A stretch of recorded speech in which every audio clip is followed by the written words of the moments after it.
Hello students, welcome back to my YouTube channel. आज के session में हम डीएमएल कमांड्स के बारे में पढ़ेंगे। लास्ट क्लास में हम लोगों ने डीडीएल कमांड के बारे में पढ़ लिया था। डीडीएल कमांड किस लिए यूज किए जाते हैं, कौन कौन से कमांड डीडीएल के अंदर आते हैं, वो सारा हम लोगों ने पढ़ लिया है। तो चलिए स्टार्ट करते हैं आज के सेशन को। सबसे पहले हम समझते हैं कि डीएमएल कमांड किस लिए यूज किया जाता है। It is use to manipulate और चेंज एग्जिस्टिंग डेटाबेस। मैनिपुलेशन और चेंजेस को अप्लाई करने के लिए हम डीएमएल कमांड का यूज करते हैं। किस टाइप के डेटाबेस पर हम डीएमएल कमांड का यूज करते हैं? एग्जिस्टिंग, मतलब अगर आपको डीएमएल कमांड अगर यूज करना है डेटाबेस पर, तो वो डेटाबेस एग्जिस्ट करना चाहिए। ठीक है, कौन कौन से कमांड आते हैं? सेलेक्ट, इंसर्ट, अपडेट और डिलीट। ये बेसिकली 4 टाइप के कमांड आते हैं डीएमएल कमांड के अंदर, जिसमें सेलेक्ट कमांड जो है वो डीक्यूएल के अंदर आता है। मतलब क्वेरी को परफॉर्म करने के लिए इसका फुल फॉर्म क्या होता है? Data query language. मतलब ये सिर्फ क्वेरी को परफॉर्म करने के लिए यूज किया जाता है। बाकी ये 3 स्टेटमेंट्स आपके मैनिपुलेशन के लिए यूज किए जाते हैं। ठीक है, use for manipulation.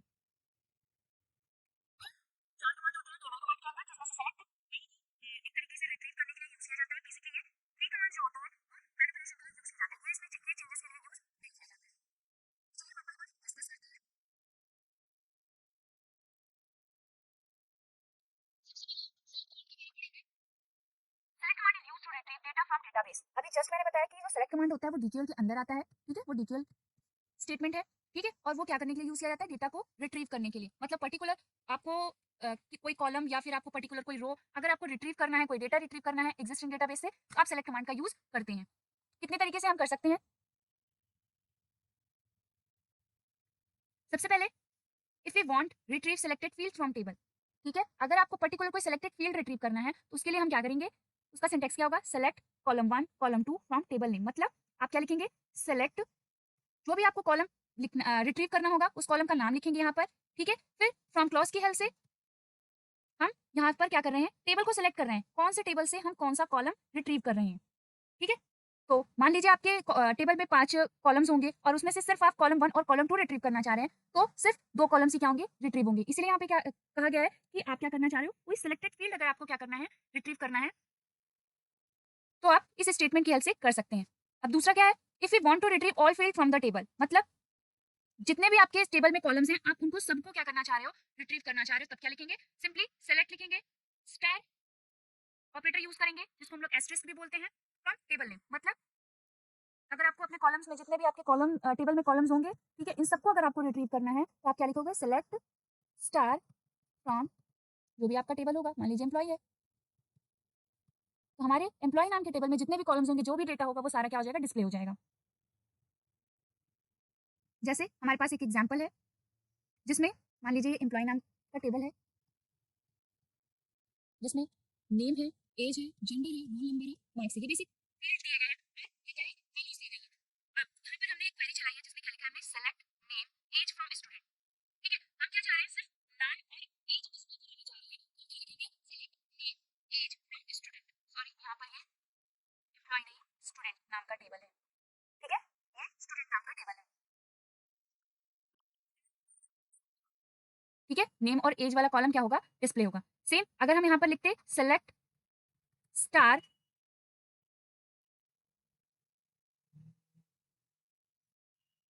From student, तो हमारे टेबल में जितने भी कॉलम्स होते हैं वो सारे क्या हो जाते हैं? डिस्प्ले हो जाते हैं। ठीक है, आई होप आपको समझ में आ गया होगा। नेक्स्ट कमांड है इंसर्ट कमांड।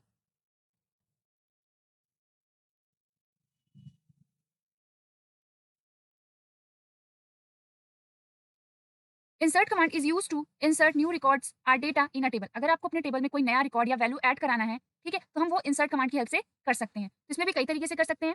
जैसे सबसे पहले specify both columns name and values to be inserted. मतलब आप अपने कॉलम का नाम भी डिसाइड करिए, मतलब डिसाइड करिए, और उसमें कौन कौन सी वैल्यूज को आपको फिल करना है वो भी डिसाइड करिए। तो उसको लिखने के लिए क्या करेंगे? इंसर्ट इनटू कीवर्ड का यूज करेंगे। ठीक है, फिर क्या लिखेंगे? टेबल नेम, कौन से टेबल में आपको इंसर्ट कराना है, कौन कौन से कॉलम्स आपको टेबल में ऐड कराने हैं। ठीक, अब उसके बाद क्या करेंगे? उसमें वैल्यूज फिल करेंगे। याद रखिएगा, जो आप वैल्यू फिल कर रहे हैं, कॉलम 1 में वैल्यू 1 जाएगी, कॉलम 2 में वैल्यू 2 जाएगी और कॉलम 3 में वैल्यू 3 जाएगी। ठीक है, ऐसा नहीं करना है कि मैंने यहाँ पे कॉलम 1 लिखा है और मैं यहाँ पर वैल्यू 2 रख दूँ, तो ये गलत हो जाएगा। ठीक है, आपको सीक्वेंसली आपको वैल्यू को ऐड कराना है। इसको एक और एग्जांपल की हेल्प से समझते हैं।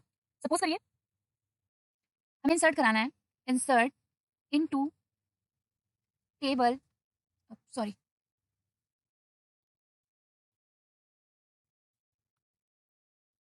स्टूडेंट नाम का टेबल है, ठीक है, उसमें इंसर्ट कराने हैं क्या, नेम, रोल नंबर, ठीक है, ये 2 वैल्यूज हमें क्या करनी है, फिल करानी है, ठीक, वो फील्ड। और क्या करना है, वैल्यूज कौन सी होंगी, वैल्यूज हमें सीक्वेंसली ऐड कराना है, मतलब पहले हम यहाँ पर क्या लिखेंगे, नाम लिखेंगे, ठीक है, देन हम क्या लिखेंगे, रोल नंबर लिखेंगे, ठीक है। ऐसा नहीं करना है आपको कि पहले आप 0 1 लिखिए एंड देन आप XYZ लिखिए, सीक्वेंसली जिस ऑर्डर में आपने यहाँ पे कॉलम्स को ऐड कराया होगा उसी ऑर्डर में आपको वैल्यूज को भी फिल करना है, ठीक है। अब नेक्स्ट क्या है, if you want to add values for all columns of the table you do not need to specify the columns name in the SQL query। अगर आप चाह रहे हैं कि आपके कॉलम टेबल में जितने भी कॉलम्स हैं उन सब में आपको क्या करनी है, वैल्यूज को फिल करानी, ऐड कराना है, उसके लिए आपको कॉलम नेम स्पेसिफाई नहीं करना है। And make sure the order of values is in the same order as the column in the table, मतलब आपको ये भी ध्यान देना है कि जो ऑर्डर है वैल्यू की आपके टेबल में वो सेम होनी चाहिए जैसे कि आपके टेबल में कॉलम्स की है, ठीक है। अब इसके लिए आपको सिंटैक्स कैसे लिखना है, insert into table name values, value 1 value 2 value 3, ठीक है, मतलब आपको सिर्फ टेबल का नाम लिखना है और उसी ऑर्डर में, मतलब यहाँ पर अगर नाम है और रोल नंबर है और कॉन्टैक्ट नंबर है और एज है, मतलब इसी ऑर्डर में आपको क्या करना है, वैल्यूज को फिल करना है, मतलब आपको पहले नाम फिल करना होगा, फिर रोल नंबर, देन आपको फोन नंबर एंड देन आपको एज, कुछ भी ले लीजिए, ठीक है। अब नेक्स्ट क्या है, हमारे सामने एक एग्जाम्पल दिया गया है, ठीक है, इस टेबल का नाम एम्प्लॉय है, ठीक। अब यहाँ पर क्या किया गया है, हमारे सामने कुछ क्वेरीज दी गई हैं, उनको समझते हैं।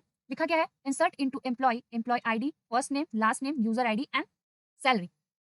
वैल्यूज क्या है, एम्प्लॉय आईडी क्या है, 1 है, फर्स्ट नेम क्या है, सैम है, लास्ट नेम क्या है, जोसेफ है एंड यूजर आईडी क्या है, एस जोश, ठीक है, मैंने सपोज कर लिया है, और सैलरी कितनी है, 15,000। तो ये एक ऑर्डर में हमने क्या किया है, मेंटेन किया हुआ है, ठीक है।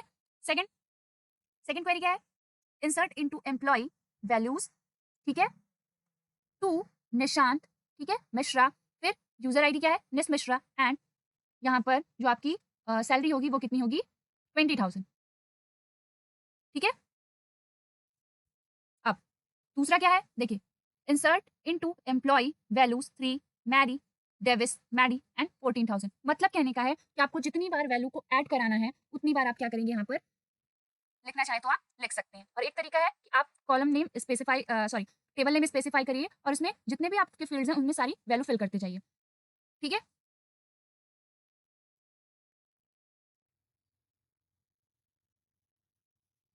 इसमें हमें एक बात समझ में आई है कि हमें जितनी बार वैल्यूज को फिल करना होगा हम इंसर्ट कमांड का यूज करेंगे, ठीक है, मतलब अगर हमें कॉलम रो सेकंड रो को फिल करना था, हम एक बार इंसर्ट कमांड का यूज किए, फिर थर्ड रो को जब हमें फिल करना था तो अगेन हमने क्या किया है, इंसर्ट कमांड का यूज किया है, ठीक है। अब थर्ड क्वेरी क्या है, insert into employee, employee ID, first name, values में क्या होगा, 4 जॉन, ठीक है, तो एम्प्लॉय आईडी में क्या होगा,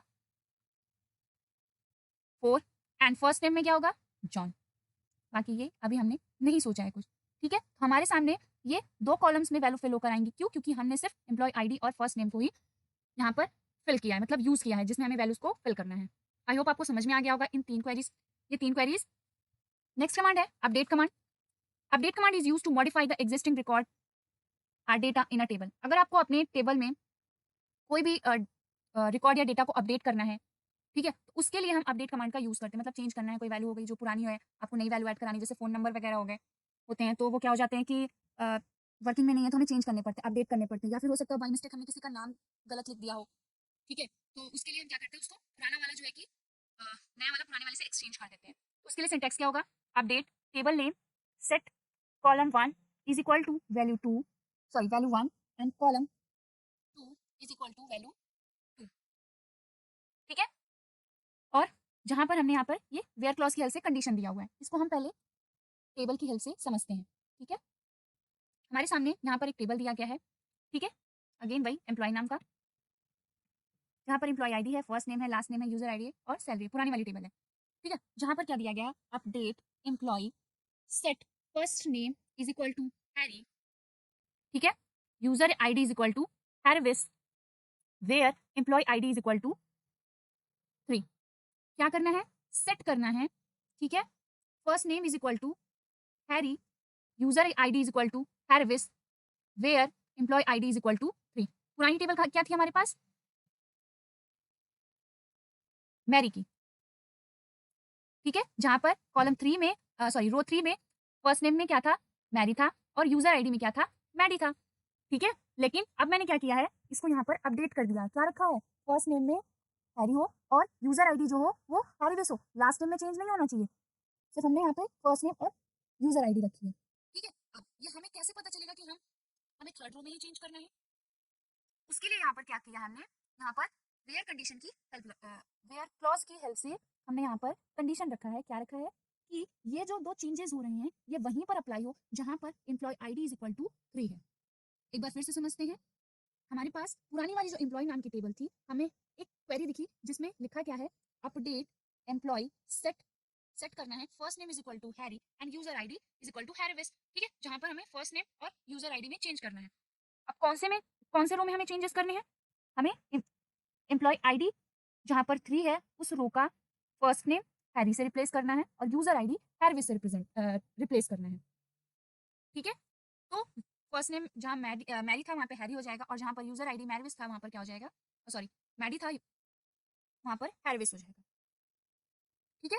तो वही चीज है, जो कॉलम में आपको चेंजेस करनी है यहाँ पर आप उसकी क्या रखिए, वैल्यूज रखिए, ठीक है। Column 1 is equal to value 1, column 2 is equal to value 2 और कंडीशन दे दीजिए। आई होप आपको समझ में आया होगा। नेक्स्ट कमांड है delete command. Delete statement is use to delete existing record in a table, जो टेबल में रिकॉर्ड एग्जिस्ट कर रहा होगा, ठीक है, उसको डिलीट करने के लिए हम डिलीट कमांड का यूज करते हैं। तो दो तरीके से यहाँ पर भी कर सकते हैं, लिखेंगे क्या, delete from table name where condition, ठीक है। इस कंडीशन यहाँ पर भी हम वेयर क्लॉज का यूज करेंगे, ठीक है। यहाँ पर भी दो कंडीशन बन रहे हैं आपके, सबसे पहले क्या है, अगर आपको इंटायर रो को क्या करना है, इंटायर कंटेंट को डिलीट करना है टेबल के, तो हम लिखेंगे क्या, डिलीट फ्रॉम एम्प्लॉय, मतलब आपके टेबल में जितना भी डेटा होगा, ठीक है, वो सब डिलीट हो जाएगा, लेकिन आपका टेबल एग्जिस्ट करेगा, ठीक। और दूसरा क्या है, delete the employee record having first name as a Harry, आपके टेबल में हैरी का जो रिकॉर्ड होगा वो क्या होगा, डिलीट होगा। कैसे लिखेंगे क्या, delete from employee where first name is equal to Harry, आपके टेबल में जहां कहीं भी first name is equal to Harry होगा, ठीक है, उसका सारा रिकॉर्ड डिलीट हो जाएगा।